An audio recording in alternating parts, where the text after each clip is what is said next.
2025 ఇవాళ ఇప్పుడు 26 బడ్జెట్లో ఏమన్నా పెట్టబోతున్నారా? లేకపోతే ఏం సమాధానం చెప్పదలుచుకున్నారు పెట్టకపోతే? రెండోది అప్పు చేసి పప్పుకూడు కాదు అని అంటున్నారు. అప్పు చేసి మీరు కట్టిన ఇన్ఫ్రాస్ట్రక్చర్ ఒక బిల్డింగ్ పేరు చెప్పండి.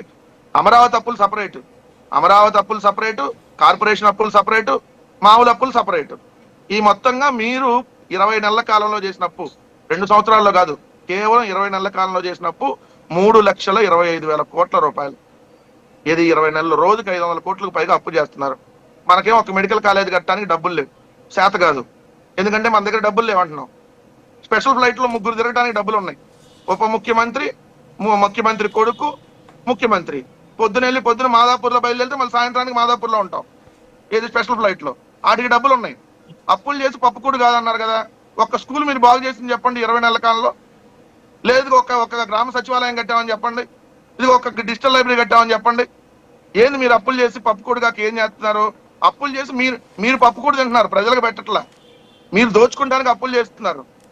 మీరు ఇందాక వ్యవసాయ రంగానికి పెద్దపీట వేస్తున్నామని మళ్ళీ కామెడీ డైలాగ్ చెప్పారు.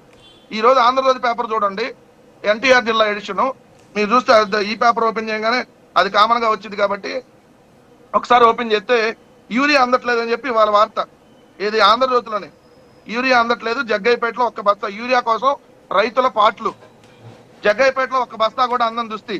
రైతుల ఒత్తిడి తట్టుకోలేక చేతులు ఎత్తేసాం సొసైటీలో. ఇది పరిస్థితి. వ్యవసాయ రంగానికి గొప్ప పెద్దపేట వేశారు. సిగ్గుపోయిద్ది ఎవరికైనా చెప్పుకుంటే. రోజు రైతులు యూరియా కోసం లైన్ లో నిలబడుతుంటే వ్యవసాయ రంగానికి పెద్దపేట వేశారా? మనం చెప్పుకోవడానికి కనీసం ఉండాలిగా. రెండోది వచ్చేటప్పటికి నిన్న కూడా చూస్తాను సార్, 12 మంది విద్యార్థులు 7వ తరగతి చదువుతున్నటువంటి 12 మంది ఏదైతే అమ్మాయిల్ని ఎలుకల కొరికిని. గొప్పగా ఉంది ప్రభుత్వం. ఎంతకంటే దిక్కుమాలినతనం ఇంకేమైనా ఉందా? మొన్నటికి మొన్న ఏలూరు మెడికల్ కాలేజీలో చూసాం ఎలుకల కొరికి. ఏంది ఇంకా వీళ్ళు దేనికి ఏ ఇన్ఫ్రాస్ట్రక్చర్ ఖర్చు పెట్టారో నేను అడుగుతున్నా. రెండోది ఆయన పోలవరానికి అన్నాడు. అయ్యా, పోలవరానికి ఆంధ్రప్రదేశ్ రాష్ట్ర బడ్జెట్ కి సంబంధం లేదు. Point number 1.